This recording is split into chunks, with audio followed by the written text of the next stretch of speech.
Có bao giờ bạn đang đi giữa cuộc sống, bỗng thấy tim mình lặng đi vì nhớ đến một người đã khuất? Có bao giờ bạn nhìn lại chính mình trong gương và không biết mình đã sống vì điều gì suốt bao năm qua? Ngày hôm nay ta sống trong tiếng còi xe, những kỳ hạn chồng chất và thông báo nhảy liên hồi. Nhưng đã bao lâu rồi chúng ta chưa dừng lại để hỏi một câu tưởng chừng đơn giản nhất: rốt cuộc ta đang sống cho ai? Có người đã từng mơ cả thế giới, rồi một sáng ra đi chỉ mang theo một bộ đồ trắng. Có người từng mong được yêu mãi, rồi hôm nay chỉ ngồi lặng bên một bàn thờ, chạm nhẹ lên di ảnh đã ố mở. Vô thường không báo trước, nó không cần biết bạn bao nhiêu tuổi, có bao nhiêu người dõi theo qua màn hình ảo, hay đang có bao nhiêu dự định dở dang. Vô thường chỉ đến như một tiếng điện thoại vang lên giữa đêm, và rồi cuộc đời bạn không còn như cũ nữa. Video này không dành cho người muốn nghe điều dễ chịu, không dành cho những ai còn tin rằng ngày mai chắc chắn sẽ tới, mà là dành cho bạn, người đã từng thấy cái chết đi ngang đời mình, người đã từng mất một người mà không kịp từ biệt, và từ đó không còn dám coi bất cứ điều gì là mãi mãi. Đừng vội xem tiếp, hãy hít một hơi thật sâu và nghĩ lại xem trong lòng bạn lúc này có còn điều gì chưa nói với ai đó. Nếu có, hãy giữ lấy video này như một tấm gương để soi lại mình trước khi quá trễ. Nếu chỉ một hơi thở thôi đã có thể cắt ngang mọi dự định, thì điều gì đang vận hành tất cả những mải mê trong chúng ta? Vì sao giữa đời sống đầy đủ như hôm nay, con người vẫn thấy mỏi, vẫn thấy thiếu, vẫn thấy xa rời chính mình? Vậy thì gốc rễ của khổ đau bắt đầu từ đâu? Và có phải ngay từ khoảnh khắc được sinh ra, ta đã bắt đầu đánh mất điều gì đó rất thật? Ngay từ lúc sinh ra, chúng ta đã được trao tặng một thân xác và cùng lúc bị trói vào một tấm vé một chiều đi qua khổ. Không ai dạy ta điều đó, không ai báo trước rằng có thân là có đau, rằng càng bám vào thân thì càng lún sâu vào mê chấp. Cõi hồng trần này chẳng phải chốn dơ bẩn như nhiều người lầm tưởng. Nó đẹp, đẹp như một giấc mộng mà vì ta mê quá lâu nên tưởng nó là thật. Chính vì vậy, một niệm khởi lên từ trơn tánh ban đầu, chỉ cần lạc đi một sợi tóc đã rơi vào cõi phù sanh biến hóa. Rồi từ đó, tâm không còn rỗng nữa, tâm bắt đầu nhận lầm những thứ nó thấy là ta, cái tên được đặt, cái thân được gọi, cái sở hữu được gán, cái vai trò được ép, từng lớp như bụi phủ lên gương. Bạn từng là một đứa bé, biết cười khi được ôm, khóc khi bị bỏ rơi, và rồi dần dần biết làm mọi thứ chỉ để được người khác chấp nhận. Bạn có nhớ không? Ngày xưa bạn không biết phải thành ai, bạn chỉ cần được là chính mình. Nhưng rồi thế giới này bắt đầu dạy bạn phải giỏi hơn người, phải làm gì đó để được khen, phải có gì đó để được thương. Bạn không còn sống mà đang gồng lên để tồn tại. Bạn không còn thấy đời mà đang chạy đua với những tiêu chuẩn do người khác đặt ra. Và cứ thế, một tâm ban sơ sáng như gương đã bị mài mòn bởi thọ, tưởng, hành, thức, nghiệp, duyên. 6 yếu tố này không ở đâu xa chính là những sợi chỉ dệt nên tấm lưới khổ đau khi bạn quên mất rằng tâm mình vốn không nhúm bụi. Ra vào 3 cõi, lên xuống 6 đường, nào có phải chuyện gì huyền bí. Chỉ cần sáng nắng, chiều mỏi mệt, tối giận người yêu, sáng mai thức dậy lại mơ một cuộc đời khác, ấy đã là luân hồi trong từng hơi thở. Đừng nghĩ tái sinh chỉ đến sau khi chết. Mỗi lần bạn buông một vọng niệm, rồi lại chộp lấy một cái mới, là bạn đang chết đi và sinh lại trong mê. Chỉ có điều khác, bạn chưa từng được thiêu xác, chưa từng được cúng cơm, chưa từng có ai khóc tiễn đưa. Vì thân này vẫn còn sống, nhưng tâm đã bị luân hồi 100.000 lần trong một đời.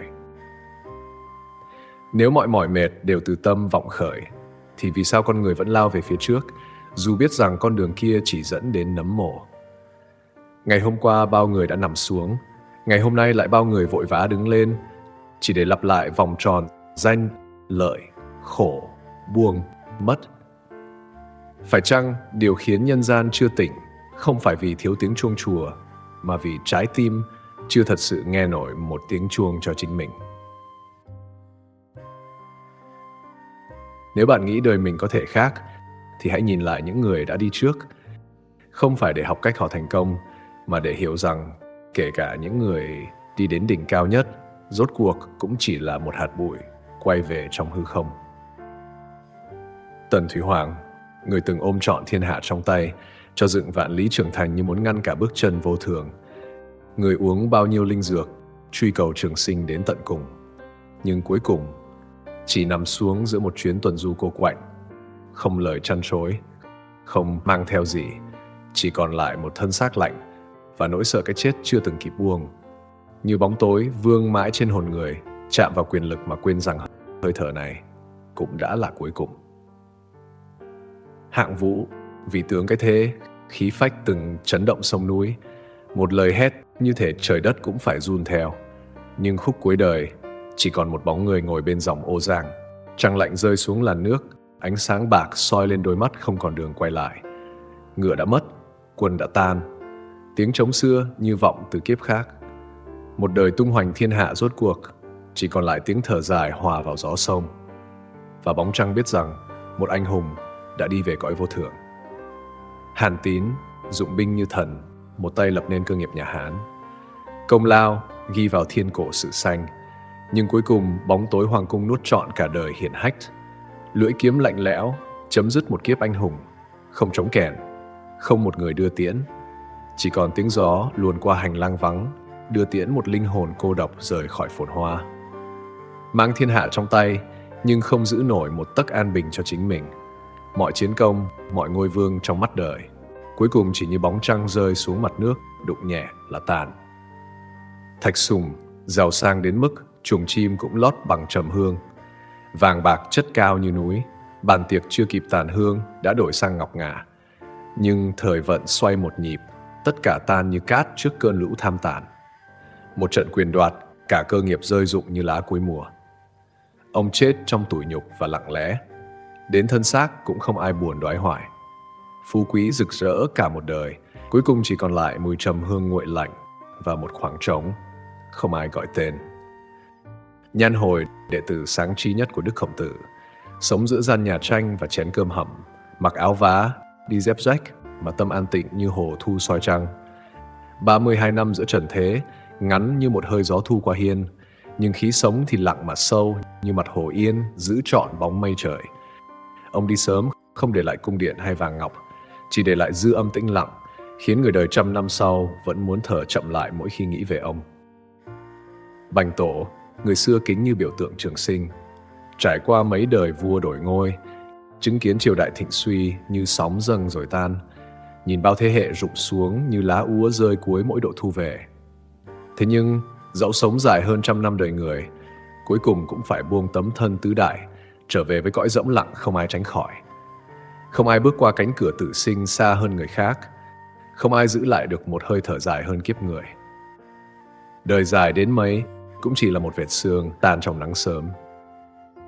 Những cái tên từng vang động núi sông, giàu sang hay anh hùng, dài lâu hay ngắn ngủi, cuối cùng đều tan trong một hơi thở, chỉ còn một vệt sương lạnh giữa hư không.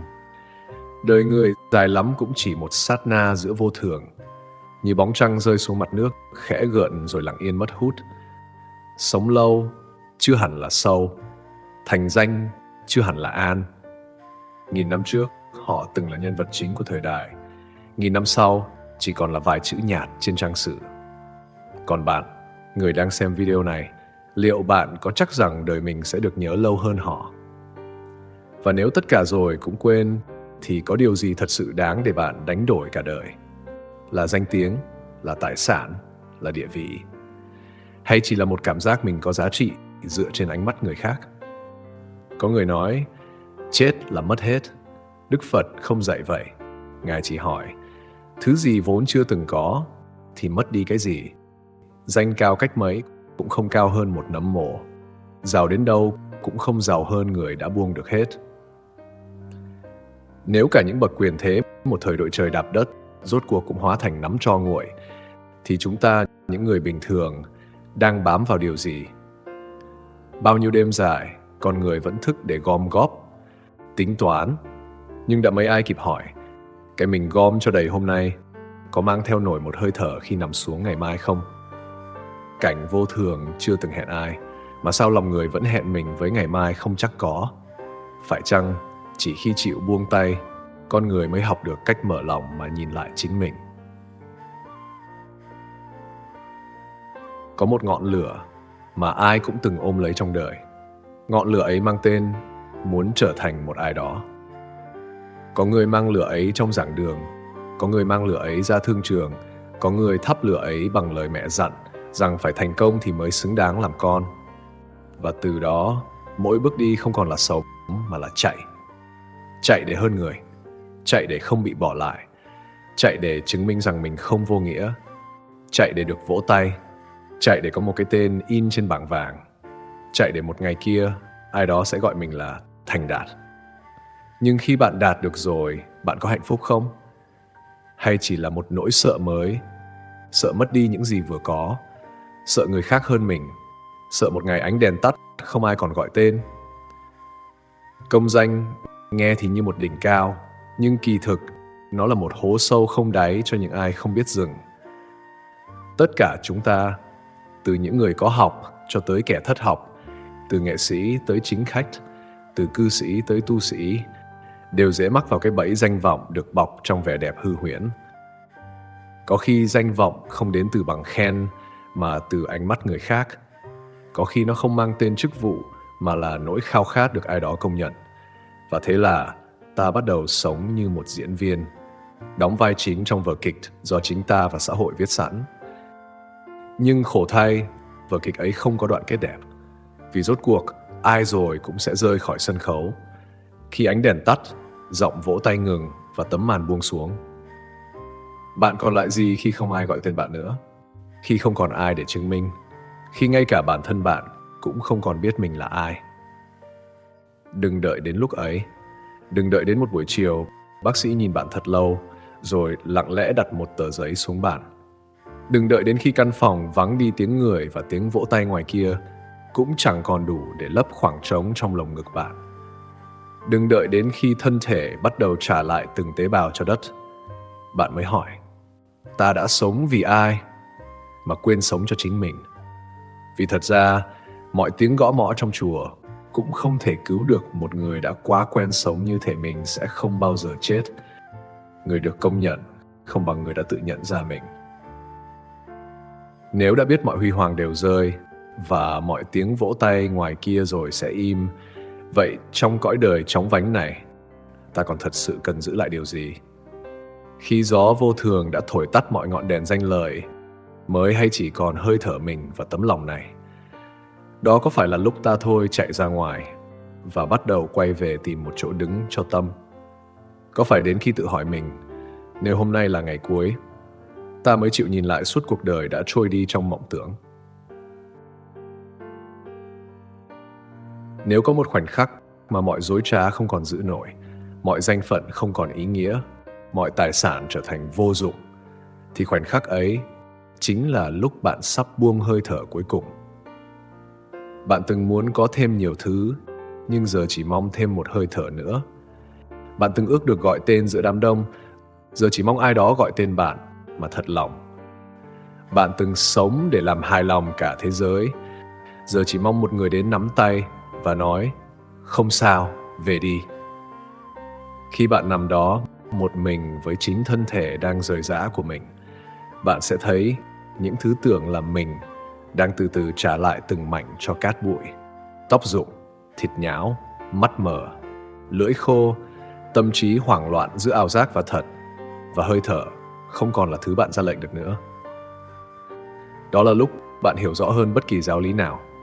Thân này không phải của mình, cũng không phải của cha mẹ, không thuộc về vợ, chồng, con cái, chức vị, giấy tờ.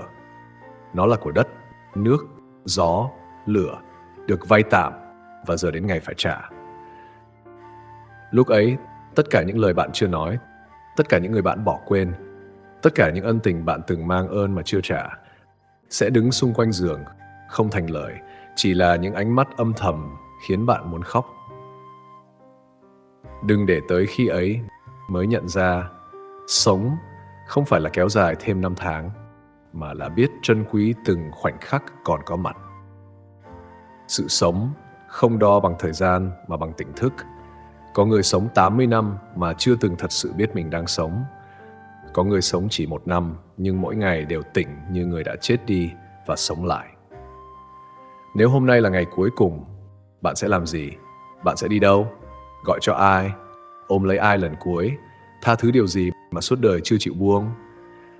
Và bạn có tin không rằng không cần đợi tới giây phút cuối mới sống như thế? Bạn có thể bắt đầu ngay bây giờ, ngay sau đoạn video này. Ngay khi bạn biết rằng mỗi hơi thở đang vào ra là một phép màu vô giá. Không ai biết mình còn bao nhiêu thời gian, nhưng ai cũng có quyền chọn cách mình sẽ sống từ giây phút này. Nếu đã chịu dừng lại giữa chợ đời, đã thở ra và thấy rõ mình đang sống, vậy bước tiếp theo của tâm là gì? Phải chăng là quay về nương tựa nơi không thể mất, nơi danh không với tới, giàu nghèo không chạm được, và cả vô thường cũng chỉ như cơn gió đi ngang? Nếu một ngày, thân này bỏ lại tất cả, điều gì sẽ theo ta đi ngoài nghiệp và những hạt giống thiện lành đã gieo? Vậy, giữa một cõi đời đang mờ trong bụi đỏ, ta có dám thắp một ngọn tâm hương, hướng về cha mẹ, chư Phật, và lặng lẽ đi trên con đường giải thoát ngay từ hôm nay? Đức Phật dạy, phàm cái gì có hình tướng đều là vô thường. Hễ đã có sanh thì phải có diệt. Ai thấy được vô thường, người ấy mới thật thấy đạo. Không cần tìm đạo nơi núi rừng, không cần nhập thất ngàn ngày, chỉ cần thấy rõ từng sự đổi thay nhỏ nhất trong đời và không còn bám víu vào đó. Bạn có để ý không? Mỗi sớm mai, tóc bạn bạc thêm một sợi. Mỗi lần khóc, da mắt nhăn thêm một chút. Người bạn từng thương tha thiết, nay cũng trở nên xa lạ như chưa từng quen biết. Tất cả đổi thay. Và đó không phải là điều buồn. Vô thường là cách vũ trụ nhắc ta rằng đừng bám vào cái gì đang trôi, đừng tin vào điều gì sẽ mất, đừng xây tổ trên sóng. Vô thường không đến để phá vỡ cuộc đời bạn, mà để cứu bạn khỏi ảo tưởng rằng nó sẽ không vỡ. Người không thấy vô thường mới sống vội, mới ghim hận, mới mải lo hơn, thua, được, mất. Người thấy vô thường không cần phải tu gì cao siêu, chỉ cần thở chậm lại, biết ơn mỗi khoảnh khắc mình đang còn. Đức Phật từng dạy các đệ tử, một người chỉ cần quan sát sự hoại diệt của một chiếc lá mà sanh tâm chán lìa cũng có thể vào đạo. Vì đạo không nằm trong lời cao siêu mà trong sự thấy biết trơn thật nơi từng pháp sinh diệt. Bạn không cần hiểu hết 12 nhân duyên, chỉ cần thấy rõ hôm nay mình còn thở là một ân phước lớn lao. Hôm nay người thân còn gọi tên mình là một điều mầu nhiệm. Hôm nay chưa bị rơi vào giường bệnh là đã có cơ hội sửa đổi tất cả. Nhưng bạn không biết được ngày mai còn hay không. Không ai biết. Chính vì vậy, người khôn không chờ thêm một dấu hiệu nào từ đời, mà bắt đầu tỉnh lại ngay từ cái chớp mắt kế tiếp. Lời Phật dạy, bạn không cần vội tin, chỉ mời bạn tự quán, tự soi lại tâm mình trong gương vô thường của vũ trụ nhân sinh. Nếu cái gì cũng đổi thay, thì điều gì là thật? Và nếu không có gì còn giữ mãi, thì giữ làm chi cho mỏi tận tâm can? Có thể bạn đang đau, có thể bạn đang mất mát, nhưng nếu bạn thấy được vô thường, nỗi đau ấy không còn nặng như cũ, vì bạn hiểu rằng nó cũng sẽ trôi, và nếu đau cũng trôi, thì bạn không phải là nỗi đau ấy. Bạn là người đang thấy nó trôi, và bạn là người có thể buông. Thấy vô thường là thấy đạo, không chống lại đổi thay là bắt đầu sống thật. Nếu ngay trong đời này ta đã biết chắp tay, đã biết gieo từng hạt thiện lành vào cõi vô hình, thì bước cuối cùng là gì? Ngoài một lần buông trọn. Đến khi nhịp tim dừng lại, hơi thở cuối cùng tan vào hư không, ai sẽ đưa ta đi nếu không phải chính ngọn tâm đã sáng? Và nếu vô thường là cơn gió không hẹn, thì có gì ngăn ta ngay lúc này mở cánh cửa giác ngộ và giải thoát, để ngày ra đi không còn gì hối tiếc? Phải chăng chỉ cần một lại sâu với đời, một niệm thanh tịnh hướng về chư Phật là đủ để bầu trời tâm mở ra và bước chân cuối cùng không còn sợ hãi? Sau tất cả những mất mát, những tiếng khóc, những đổ vỡ, có một điều vẫn còn, đó là khả năng quay lại.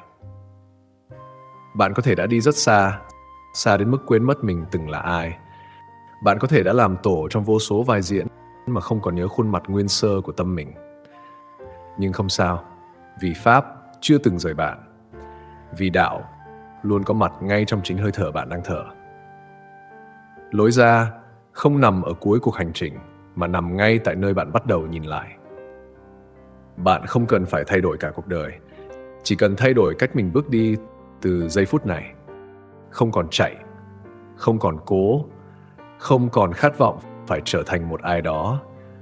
Chỉ cần được là người thấy mình đang sống và buông xả dần những vọng tưởng chấp trước, những xiềng xích của tham, sân si, của bản ngã cố hữu bao đời. Người ta hỏi, tỉnh thức là gì? Không phải là ngồi thiền thật lâu, không phải là tụng kinh thật nhiều, không phải là đắc pháp gì đó để người khác ngưỡng mộ, mà là ngay lúc này, bạn có biết mình đang sống không? Có biết mình đang thở không? Có thật sự thấy được khuôn mặt người thân khi họ ngồi ngay trước mặt bạn không? Có thấy được vạn sự đều huyễn hóa, sanh diệt vô thường trong từng sát na không? Nếu câu trả lời là không chắc, thì bạn chưa sống. Chỉ là tồn tại, chỉ là một thân xác được lập trình, chỉ là một bóng người đi qua thế gian mà không bao giờ thực sự có mặt. Lối ra là khi bạn dừng lại, ngồi xuống, thở một hơi thật chậm và nhìn quanh, không để phán xét mà chỉ để biết rằng mình đang sống và còn cơ hội để bước trên hành trình tỉnh thức. Bạn có thể bắt đầu từ một việc rất nhỏ, rất thầm lặng, không cần ai hay biết, chỉ cần một buổi sáng không mở điện thoại để nghe tiếng gió qua khe cửa, nhưng nghe chính hơi thở mình còn đây.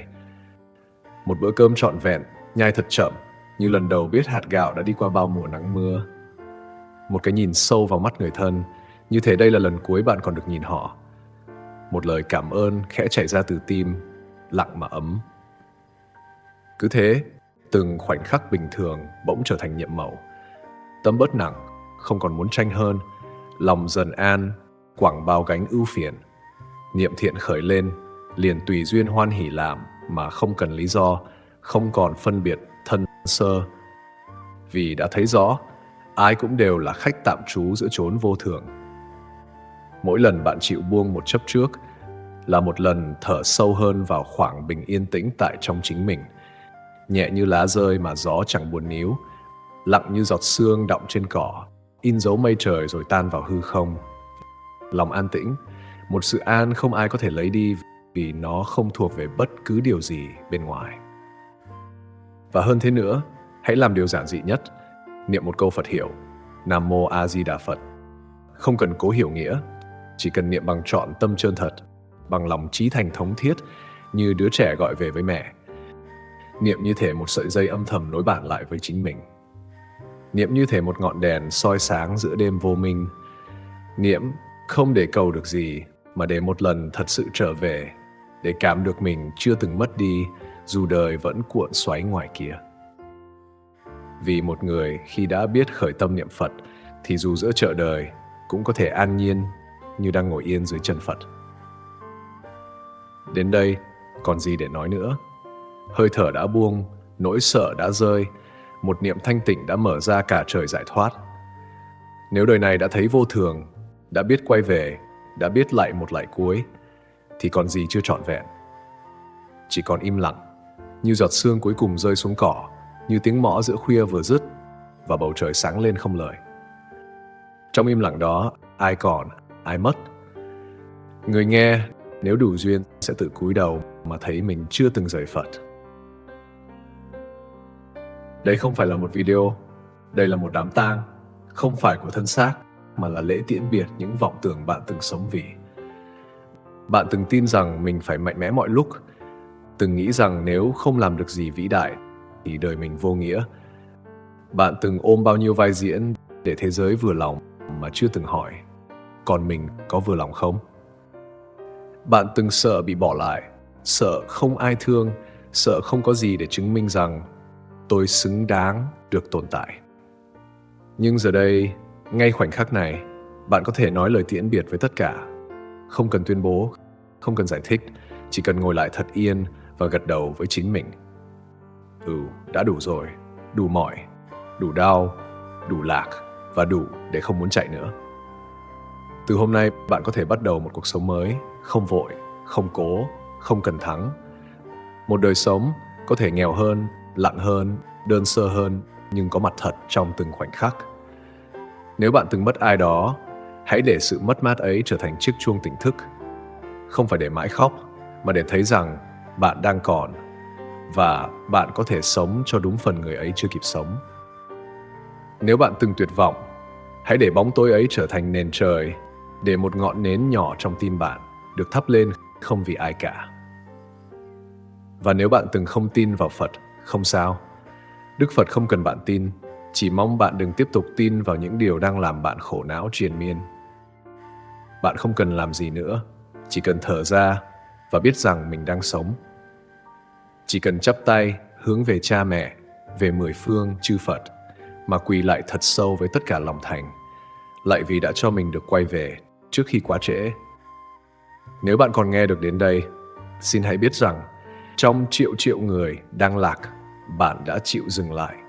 Và chỉ cần một người dừng lại là một con đường mới có thể được mở ra cho chính bạn, cho người bạn thương, cho một mai khi đến phiên bạn thật sự ra đi sẽ không còn gì hối tiếc.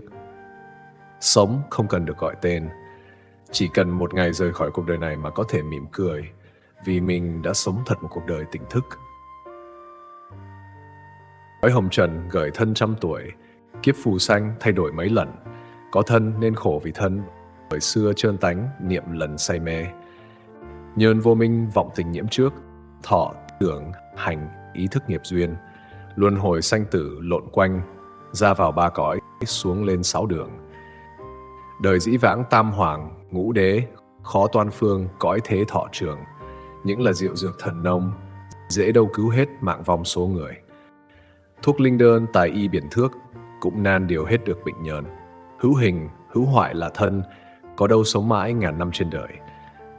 Trường danh lợi lăng xăng lui tới, án công hầu sớm tối đua chen, sang giàu nghèo khổ lộn xen, chung quy rồi cũng một phen tan tành. Oai lẫy lừng vua Tần Hoàng Thủy, tiếng anh hùng cái thế hạng vương, quyết lòng thâu đoạt Giang Sơn, dè đâu ý định sao hơn mạng trời. Chẳng lâu đời mạng Tần ngắn ngủi, sông Ô Giang hạng võ bỏ mình, hớn trào Hàn Tín công nghìn, Tề Vương Đại Ấn dễ mang đặng nào. Họ Thạch giàu của báo xiết kể, mà bây giờ còn để lại đâu.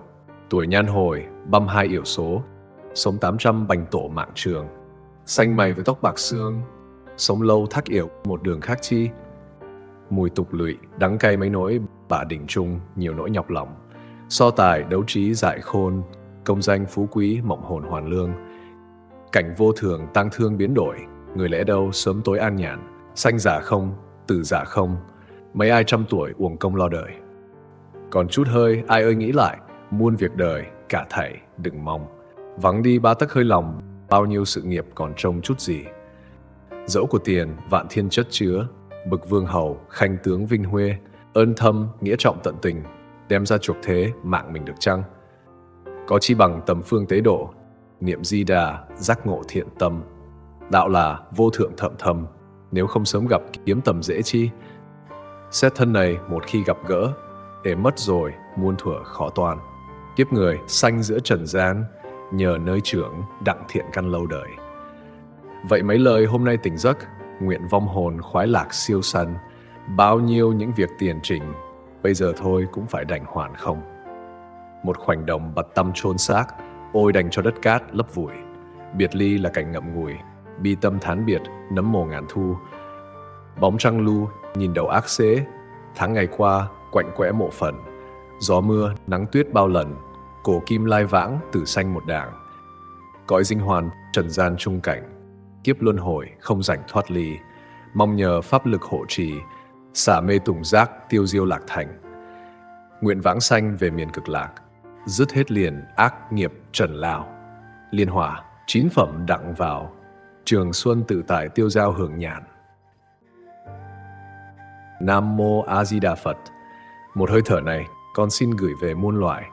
Một cái lạy này Con xin thay cho tất cả cha mẹ nhiều đời, thay cho những người đang lạc bước trong hồng trần, thay cho chính con, bao kiếp quên mất đường về.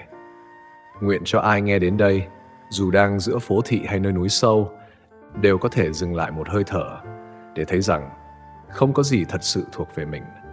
Nguyện cho tiếng chuông này đi qua vạn nẻo đường sinh tử, tìm đến những tâm hồn mỏi mệt, để ai nghe thấy đều thôi tranh, thôi sợ, thôi lo.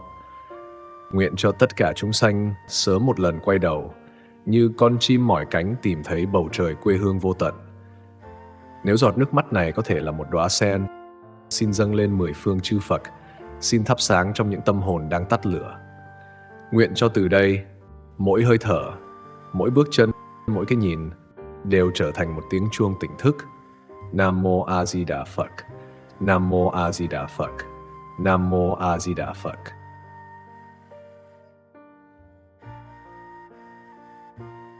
Khi một câu chuyện khép lại, đó không phải là dấu chấm hết, mà là cánh cửa lặng lẽ mở ra, dẫn lối ta bước vào một tầng sâu khác của hiện hữu.